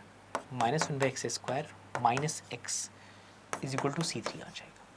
अब इसकी बाउंड्री कंडीशन इस्तेमाल कर लो, बाउंड्री कंडीशन है कि x इक्वल टू 1 पे y 3/5e है, 3/5e x इक्वल टू 1 पे, मतलब -1 -1 x इक्वल टू 1 पे, और ये c3, ठीक है। तो अगर आप y1 y2 y3 मल्टीप्लाई करोगे आपस में तो c1 c2 c3 भी मल्टीप्लाई होंगे, तो एक बार c1 c2 c3 को मल्टीप्लाई करके देखो जरा, इन तीन नीचे की तीन इक्वेशंस को, इसको मल्टीप्लाई करो, ध्यान से देखो, ये एक अच्छी चीज़ थी यहाँ पर, इसको मल्टीप्लाई करोगे तो ये दोनों जब मल्टीप्लाई होंगे तो ये वाला पार्ट कैंसिल हो जाएगा, ई की पावर -2 ई की पावर -2 ऐड होकर ई हो जाएगा, ये ई इस ई की पावर -1 से ई की पावर -1 से कैंसिल हो जाएगा, और ये ई इस ई की पावर -1 को कैंसिल कर देगा, ठीक है। तो फाइनली क्या क्या आ रहा है हमारे पास, 3/5e आ रहा है, 3/5e है ना क्वेश्चन पर, 3/5e,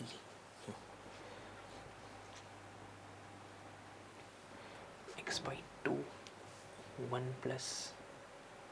by 2x,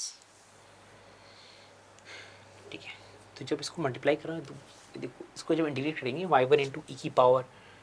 sine square x का इंटीग्रल था, साइन स्क्वायर एक्स का इंटीग्रल क्या होगा, 1 minus cos 2x by 2, integrate करेंगे तो x बाई 2 यहाँ आ जाएगा, ये सब बन जाएगा, ठीक है। तो जब x को 1 रखा तो 1/2 आ गया, तो जब मल्टीप्लाई कर रहे हैं तो आपस में 3 और 5 आपस में कैंसिल हो रहे हैं, 5/3 से कैंसिल हो जा रहा है, अब ये बच रहे हैं ई की पावर ये ना, तो -1 -2 हो गया, एक बार -2 यहाँ से आ जा रहा है, और ये ई नीचे है, 3/5e है, 3/5e, ई यहाँ पर कैंसिल, C1 C2 C3, ये वाला पार्ट तो कैंसिल हो गया, ये वाला पार्ट जब ऐड होके ई की पावर 1 बन गया, राइट, ई की पावर 1 बन गया, ई की पावर 1 ने क्या किया, इसको 3/5e है, ई की पावर -1 है, तो ये ई नीचे आ जाएगा, तो ई स्क्वायर बन जाएगा, इंटीग्रेटिंग फैक्टर। अच्छा हाँ, यहाँ पर एक चीज़ माइनस, इनफैक्ट हर जगह पर यहाँ पर जो इसमें हर जगह पर देखो, यहाँ माइनस मिस कर रहे हैं, ये लो माइनस माइनस माइनस सभी मिस कर रहे हैं, तो जो Q है उसमें माइनस भी तो है ना, जो P होता है इंटीग्रेट में, एक बार इंटीग्रल PX होता है, एक बार इंटीग्रल PX में माइनस P होता है ना, तो माइनस मिस कर रहे हैं हम यहाँ पर, तो ये माइनस यहाँ पर हो जाएगा, राइट। तो ये माइनस यहाँ मिस कर रहे हैं, ये माइनस यहाँ पर होगा, तो -1/2 प्लस ऐसे आ जाएगा, ये माइनस यहाँ पर होगा, तो -1/2 और माइनस आ जाएगा, -1/2 माइनस, माइनस यहाँ भी मिस कर रहे हैं, है ना, e की पावर माइनस ऑफ p, ठीक है, e की power 1/x² minus of p, 1/2 y3, ठीक है, माइनस यहाँ भी मिस कर रहे हैं, यहाँ माइनस आ जाएगा, ठीक है। तो फाइनली क्या हुआ, ये -2 तो 2 ही हो गया, है ना, e की पावर 2 हो गया, e की पावर 2 हो गया। अब मल्टीप्लाई करो तीनों को, मल्टीप्लाई करोगे तो क्या होगा, sin2/4, sin2/4 तो आपस में कट गया, 5/3, 3/5 भी कट गया, बचा e की पावर को ध्यान से देखो, e की पावर -1/2, e की पावर -1/2 बन गया e की पावर -1, है ना, e की पावर -1, ये e है, क्या बैलेंस हो गया ना, तो दिख रहा है 1 हो गया, है ना, e की पावर -1, e की पावर -1 हो गया, e की पावर -1/2, e की पावर -1/2 बन गया, e की पावर -1, e की पावर -1 इससे मल्टीप्लाई होगा तो e की पावर 1 बन जाएगा, e की पावर 1 इसी को कैंसिल कर देगा, तो C1 C2 C3 का प्रोडक्ट 1 हो जाएगा। फाइन, अब हमें y1 y2 y3 का मल्टीप्लिकेशन चाहिए ना, इस अब अपर लाइंस को मल्टीप्लाई करो, अपर लाइंस को, जो अपर लाइंस को मल्टीप्लाई करेंगे तो y1 y2 y3 मल्टीप्लाई होगा और ये सारा e की पावर माइनस में इकट्ठा होकर उधर जाके प्लस में हो जाएगा, क्योंकि C1 C2 C3 1 है ना। मैं इस लाइन को मल्टीप्लाई कर रहा हूँ, तो y1 y2 y3 मल्टीप्लाइड होगा, e की पावर माइनस में सारा आएगा, उधर जाके वो सारा प्लस में हो जाएगा, और उधर है क्या, C1 C2 C3 जो इसका प्रोडक्ट 1 है। तो फंडामेंटली y1 y2 y3 का जो प्रोडक्ट है वो बनेगा e की पावर सारा इधर ये वाला जाके प्लस प्लस में ऐड हो जाएगा, तो x/2 plus this, x/2 minus this, ये पार्ट तो गया, तो क्या बचा, e की पावर x बच गया, या इन दोनों के एडिशन से, पहले देखो इन दोनों के एडिशन से e की पावर x बच गया, e की पावर x। अब इसको लो पार्टिसिपेट करो, इसको, ये उधर गया प्लस में, तो -1/x² minus x, -1/x² minus x, ये रह गया सिर्फ। तो ये पार्ट सिर्फ और सिर्फ रह गया e की पावर -1/x², ध्यान से कैलकुलेट करके देखना, दिख जाएगा। तो आपका जो क्वेश्चन है वो यहाँ पे आके अटक गया, यहाँ पे आके ये हो गया e की power -1/x² plus 2x by something. तुम्हारा जो क्वेश्चन है वो है limit x approaches to 0 plus e की पावर -1/x² प्लस 2x नीचे में है इसके, प्लस 2x बाई e की पावर 3x, जिसे कोई दिक्कत नहीं, अप्रोचिंग 1 है, साइन x, है ना। ये तो अप्रोचिंग 1 है, इसी को टेंशन नहीं है। इसमें क्या करूँ, इसको थोड़ा ठीक कर लो, इसको x और x कर दो, तो ये भी अप्रोचिंग 1 हो जाएगा, इसकी भी टेंशन नहीं रहेगी। तो आपका जो मेन क्वेश्चन हो गया limit x approaches to 0 plus e की power -1/x² by x plus 2, ना, प्लस 2 स्प्लिट करोगे तो 2 हो जाएगा। सिर्फ इस पे फोकस करते हैं, है ना, इस पे फोकस करो। तो क्या है, इसको ऐसे लिख सकते हैं, लिमिट x अप्रोचेस 0 प्लस, ऊपर उल्टा कर दो, LH रूल लगाएंगे, रिवर्स कर दो इसको, ठीक है, इसको रिवर्स कर दीजिए। तो ये अब किस फॉर्म में है, ये इन्फिनिट बाय इन्फिनिट फॉर्म है, infinite by infinite LH rule लग सकता है, तो हो जाएगा limit x approaches 0 plus minus x की पावर -2 बाई e की power 1/x² into -2 by x³, तो हो जाएगा लिमिट x अप्रोचेस 0 प्लस, ये ऊपर चला जाएगा तो x बन जाएगा, और ये आपको दिखता है कि सीधा 0 का अप्रोच करेगा, क्यों, ऊपर वाला 0 का अप्रोच कर रहा है, नीचे वाला इन्फिनिट अप्रोच कर रहा है, ऊपर वाला बहुत छोटा है, नीचे वाला बहुत बड़ा है, तो दोनों एडअप होके, दोनों आपस में कंबाइन होकर कहाँ चले जाएंगे, बहुत ही छोटे नंबर बन जाएंगे। तो आपका आंसर सिर्फ और सिर्फ 2 हो जाएगा, ठीक है। तो इसमें पहले तो ये ऑब्जर्व करना था कि सारे लीनियर वाला फॉर्मूला लगा देना था डिफरेंशियल इक्वेशन में, उसके बाद C1 C2 C3 का प्रोडक्ट 1 था, ये विजुलाइज करना था। फिर एक छोटी सी गलती हो गई थी माइनस की, उसको ठीक कर दिया, फिर y1 y2 ऐसे जब मल्टीप्लाई किया तो सारा उधर चला गया, क्योंकि C1 C2 C3 1 है, और माइनस वाला e की पावर माइनस सारे जाके उधर e की पावर प्लस में कन्वर्ट हो गए, ठीक है। बाकी आखिर में लिमिट सॉल्व करने के लिए थोड़ा LH रूल की हेल्प ली और आंसर निकाला, तो इसको मैं डिफिकल्ट रेट करूँगा एग्जाम, क्योंकि काफ़ी सारी चीज़ें हैं और कुछ चीज़ें हैं जो बॉटल क्रिएट करती हैं एग्जाम, तो मेरे अकॉर्डिंग ये क्वेश्चन डिफिकल्ट है। तो क्वेश्चन ईजी है, प्योर कैलकुलेशन है इसमें, तो वैल्यूज दी हुई है, फ्रीक्वेंसी दी हुई है और मीडियन के बारे में डेटा दिया हुआ है, मीडियन दिया हुआ है ना, मीडियन सम ऑफ फ्रीक्वेंसी 19 और मीडियन 6 है। तो पहले इसको ऐसे असेंडिंग ऑर्डर में लिख लो। असेंडिंग ऑर्डर में लिखोगे तो वैल्यू 4, तो वैल्यू 4 आ जा रही है, 4 के बाद 5, 5 के बाद 6, 4 5 6, फिर 8 9 12 16, 8 9 12 16, तो 4 5 6 8 9, 4 5 6 8 9 11 12, 4 5 6 8 9 11 12, ये है वैल्यू। और फ्रीक्वेंसी लिख लेते हैं इसके नीचे, frequency 5f1 5f1 1 f2 5f1 1 f2 2 3 1। Some of frequencies 19 है, तो कितना आ रहा है, 5 1 6 6 2 8 8 4 12, तो f1 प्लस f2 7 है। ठीक है, मीडियन 6 है ना, मीडियन 6, ये रहा मीडियन है ना, ये रहा मीडियन। तो अब सोचो 19 टोटल ऑब्जर्वेशंस है, मीडियन 6 है, तो इसके पीछे 9, इसके आगे 9 रहे होंगे, इसके पीछे 9, इसके आगे 9 रहे होंगे, इसके पीछे 9 रहे होंगे, तो f1 4 हो जाएगा और इसके आगे 9 रहेंगे तो f2 3 हो जाएगा। ठीक, समझ सकते हैं, f1 f2 की वैल्यूज आ गई पूरी। क्या पूछा है हमसे, फ्रीक्वेंसीज f1 f2 की वैल्यूज आ गई, तो 7f1 प्लस 9f2 मिल जाएगा, 7f1 plus 9f2, 7f1 28, 9f2 27, 28 और 27 55, 28 27 55, तो p का 5 हो जाएगा, p का 5 3 में दिया हुआ है, तो इससे कुछ खास मदद नहीं मिलेगी। ठीक है, p का 5 दिया हुआ है, p के 5 का दिमाग लगाओ, किसको टारगेट करें, इससे डिस्टिंग्विश हो जाए। तो p के 5 के साथ q थोड़ा अलग है। ठीक है, तो अल्फ़ा बीटा क्या चीज़ है, अल्फ़ा मीन है, मीन डिवीजन अबाउट मीन, और beta mean division about median है। तो अल्फ़ा बीटा अगर हम निकाल लेंगे तो क्यू और आर मिल जाएगा। तो पी क्यू आर से हमें फिर भी मामला फंस सकता है, पी क्यू आर से हमें, क्योंकि ए और सी में पी क्यू आर सेम है, तो एस पे जाना ही पड़ेगा। ठीक है, चलो निकालते हैं। तो मीन निकाल लेते हैं, पहले मीन निकाल लेते हैं, या अगर हम एस को टारगेट कर लें सीधा, है ना, पी हमें 5 पता चल चुका है, एस निकालते पहले। एस अगर मान लो 1 आ गया तो इन दोनों में से मामला फंसेगा, फिर आर निकाल सकते हैं। तो अल्फ़ा को छोड़ सकते हैं, अल्फ़ा को अवॉइड कर सकते हैं। देखो P5 आ चुका है ना, P5 आ चुका, तो ये रूल्ड आउट है, ये नहीं होगा, ये रूल्ड आउट होगा। पहले एस निकाल लेते हैं और आर निकाल लेते हैं। आर आसानी से निकल जाएगा क्योंकि डिविजन अबाउट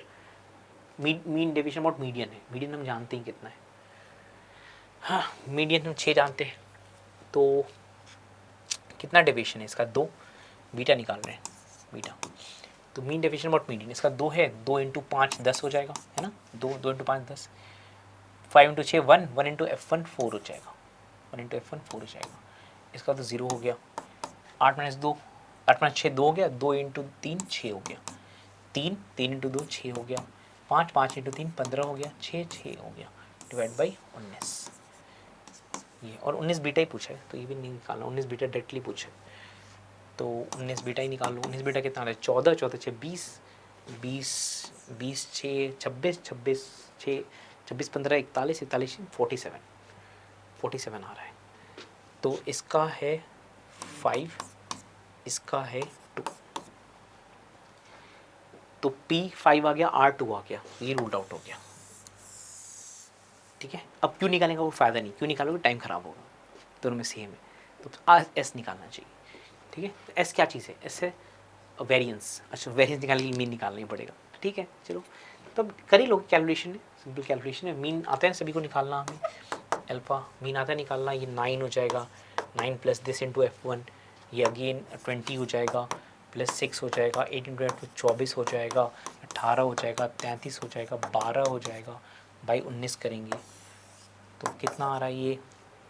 29 6 35 35 और 24 59 59 18 9 18 59 और 30 कर दो तो 89 89 130, ये क्या कर देंगे, 4 5 20 होगा ना, सॉरी 4 इंटू 5 20 होगा ना, 40 46 46 और 24 46 24 70 70 और 30 130 133 बाई 19 7 आ जाता है। मीन 7 आ गया, मीन 7 आ गया, तो पैच कर लेते हैं कि 19 अल्फ़ा 133 आना चाहिए, 19 अल्फ़ा 133 आना चाहिए। तो क्यू का 19 alpha, alpha mean deviation about mean है, छोड़ो अल्फ़ा क्यों निकाला, हाँ मतलब मीन निकालना है, मीन डेविएशन अबाउट मीन नहीं निकालना है, मीन निकालना है, मीन डेविएशन अबाउट मीन निकालने का कोई पॉइंट नहीं है। और वेरिएंस को टारगेट करते हैं, तो वेरिएंस में आपको पता ही होगा F1 4 रख देते हैं, F2 3 रख देते हैं। वेरिएंस से पता ही होगा, ये वैल्यू का स्क्वायर करते हैं तो 16, 25, 36, 64, 81, 121, 144। वेरिएंस में याद है ना, दिस इंटू दिस करके माइनस मीन का स्क्वायर कर देते हैं, ठीक है। तो दिस इंटू दिस, तो 80 हो गया, प्लस 100 हो गया, प्लस 36 हो गया, 192 हो गया, 162 हो गया, और 363 हो गया, 144 हो गया, 144 बाई 19 माइनस मीन का स्क्वायर माइनस 49, ये होगा आपका, ये होगा स्टैंडर्ड डिवीजन सिग्मा स्क्वायर। और सिग्मा स्क्वायर नीचे 19 सिग्मा स्क्वायर 19 से मल्टीप्लाई करोगे, थोड़ी सहूलियत आपको मिल जाएगी, कैलकुलेशन कर लेना, मैच कर जाता है, सी आंसर आ जाता है इसमें, ये आंसर आता है सी, चेक कर लेना। तो ये इजी क्वेश्चन था, एकदम फंडामेंटल स्कूल लेवल का क्वेश्चन था, ये तो एकदम करना ही करना था हमें एग्जाम। चलिए कैलकुलस का क्वेश्चन देखते हैं। तो सबसे आसान को पकड़ो पहले, कौन सबसे आसान लग रहा है, ये आसान लग रहा है, ये वाला। 3 पे अगर लोकल मिनिमा होगा तो x-3 का फैक्टर दिख रहा है, x-3 का फैक्टर है ना, x-3 का फैक्टर है, आपको याद होगा थ्योरी में कि n इवन नंबर होना चाहिए, n एक इवन नंबर होना चाहिए तभी मिनिमा हो पाएगा। तो 5 से सबसे अगला कौन सा है, 6 ही हो जाएगा है ना, 5 का अगला 6 हो जाएगा, ग्रेटर देन 5, और लोकल मिनिमा आ जाएगा क्योंकि f(3) 0 है, और देखो f(3) plus h, f(3) minus h देख लो पॉजिटिव आएगा, 3 0 है, 3 plus h 3 minus h positive आ जाएगा, ये देख लो कि एक्सप्रेशन हमेशा पॉजिटिव है। अगर n 6 होगा तो लोकल मिनिमा आ जाएगा, तो r का आंसर 6 हो जाएगा, तो r का 4 हो जाएगा, r का 4, तो ये रूल्ड आउट हो गया, ये रूल्ड आउट हो गया, तो r का 4 आ गया, ठीक है, r का 4 आ चुका है। अब क्या इसको टारगेट करें, अब s को देखने, s को सॉल्व करने का कोई पॉइंट ही नहीं है, s दोनों में 3 है, b और c जो हो सकते हैं उसमें से, p को और q को सॉल्व करने का कोई फायदा नहीं, देख रहे हो, q को सॉल्व करने का कोई फायदा नहीं, q सेव है, तो p सॉल्व करो, p सॉल्व करते हैं, minimum value for which continuous 1 से 2 के बीच में। अच्छा,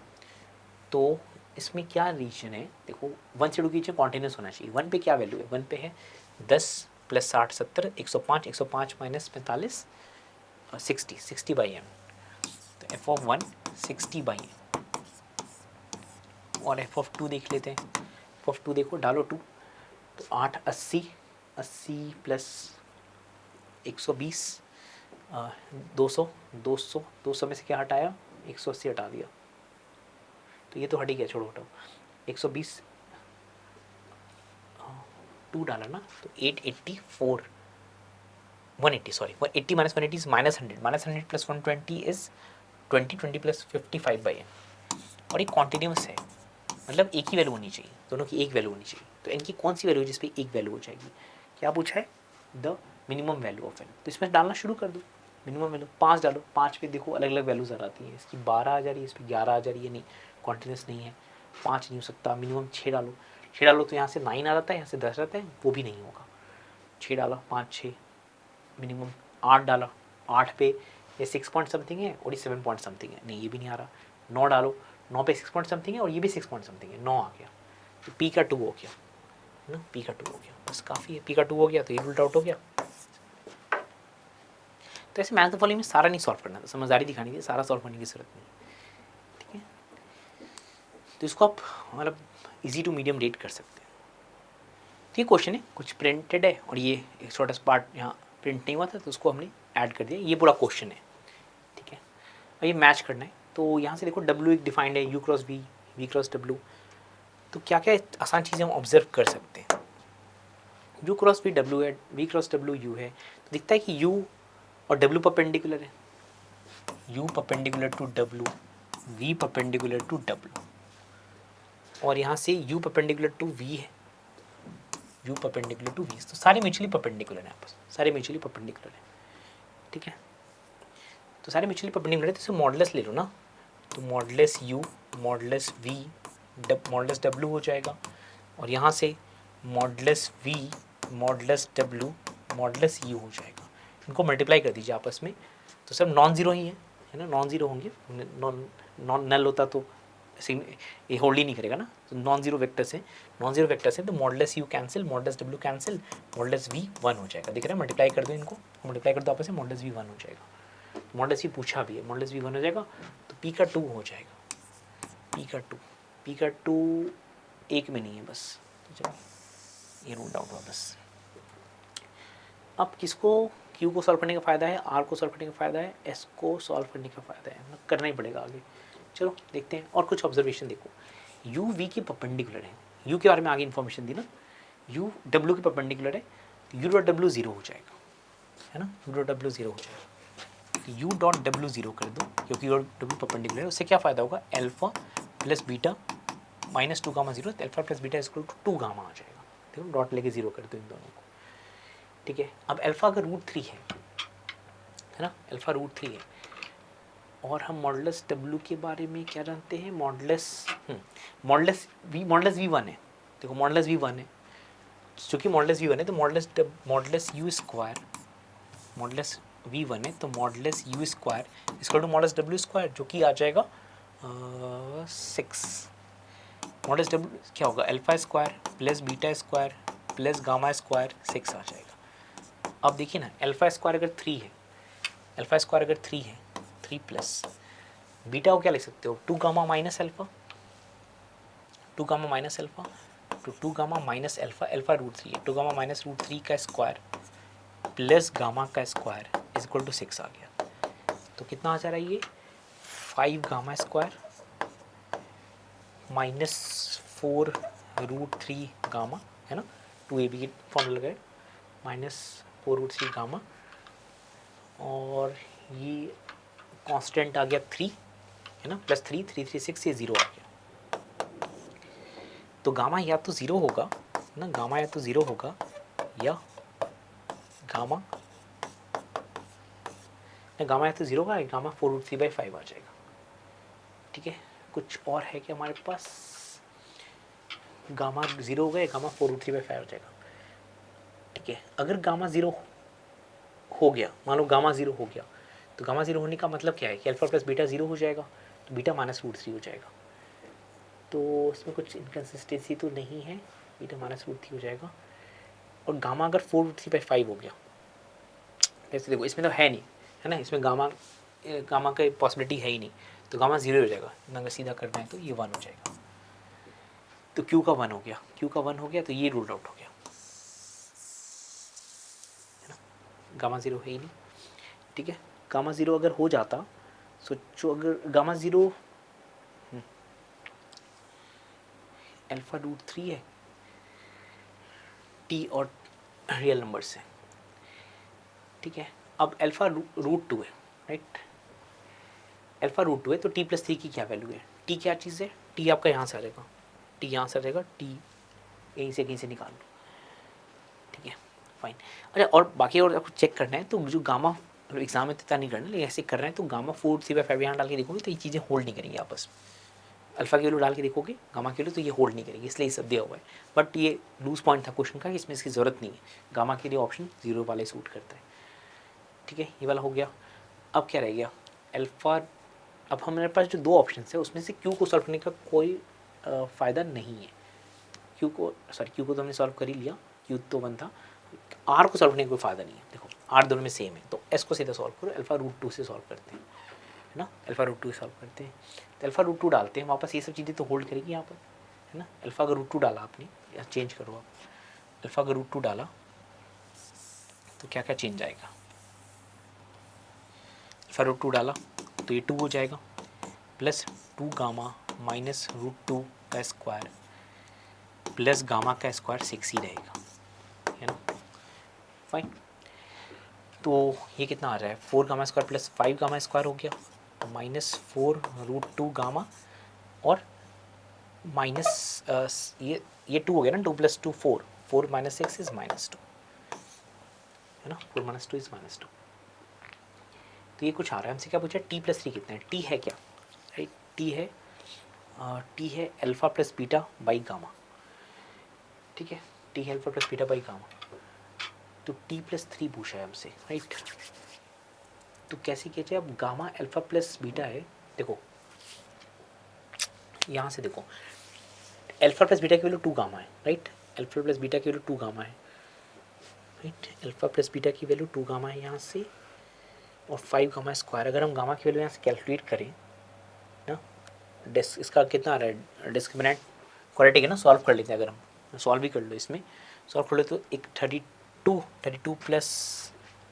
5 gamma square, 5 gamma square minus 4√2 gamma minus 2 is equal to 0। 5 gamma square minus 4√2 gamma minus 2 is equal to 0, ठीक है। तो अगर डिस्क्रिमिनेंट इसका निकालोगे, डिस्क्रिमिनेंट कितना आ रहा है 16 इंटू 32 प्लस 72 32 4ab कितना होता है 20 40 72, तो रूट डी आ जा रहा है 6√2, ठीक है। तो गामा की एक वैल्यू आ जा रही है 4√2 प्लस 6√2 10√2 बाई 10 √2 आ जा रही है, और गामा की दूसरी वैल्यू आ जा रही है वो तो 4√2 minus 6√2 that is minus 2√2 by 2 into 5 minus 2√2 by 2 into 5 तो माइनस √2/5। वो प्रोडक्ट ऑफ रूट से भी आ ही जाता है, प्रोडक्ट ऑफ रूट माइनस 2/5 है, ठीक है। तो क्या पूछा है हमसे, हमसे पूछा है कि t प्लस 3 कितना होगा, अल्फा √2 अगर है तो। अल्फा √2 है तो beta alpha plus beta 2 gamma है, राइट। t की वैल्यू पूछी है, t है अल्फा प्लस बीटा, किसी को भी लिख रही है यहाँ पर से, और ये सारी बातें होल्ड करती है ना। तो t है alpha plus beta by gamma, t है alpha plus beta by gamma, ठीक है, alpha plus beta by gamma. और alpha plus beta by gamma अगर हम करेंगे तो वैसे भी हमें कुछ करने की ज़रूरत पड़ेगी नहीं, ये सब कुछ करना ही नहीं पड़ा, क्योंकि alpha plus beta by gamma 2 है, देख रहे हो, alpha plus beta by gamma 2 है, यहाँ से दिख रहा है alpha plus beta by gamma 2 है, तो फिर आसान था ये सब करने की ज़रूरत ही नहीं, ये रिक्वायर्ड नहीं। तो T alpha plus beta by gamma है, कहाँ से पता चल रहा है, यहाँ से alpha plus beta by gamma है, और alpha plus beta by gamma आपको 2 दिख रहा है यहाँ से, तो 2 gamma by gamma, gamma non zero number है, गामा पक्का नॉन जीरो नंबर है। ये इस इक्वेशन का पॉइंट था कि गामा पक्का नॉन जीरो है, definitely gamma non zero, gamma zero उसको सेटिस्फाई ही नहीं करेगा। तो 2 प्लस 3 टी, ये t2 निकाला ना, अभी क्या निकाला आपने t कितना निकाला 2, तो t प्लस 3 कितना हो गया, t प्लस 3 इज 2 प्लस 3 5 कहाँ पर है 5 है, तो s का 5 होना चाहिए, s का 5 पहले वाले में, तो ये रूल्ड आउट हो गया, ये रूल्ड आउट हो गया,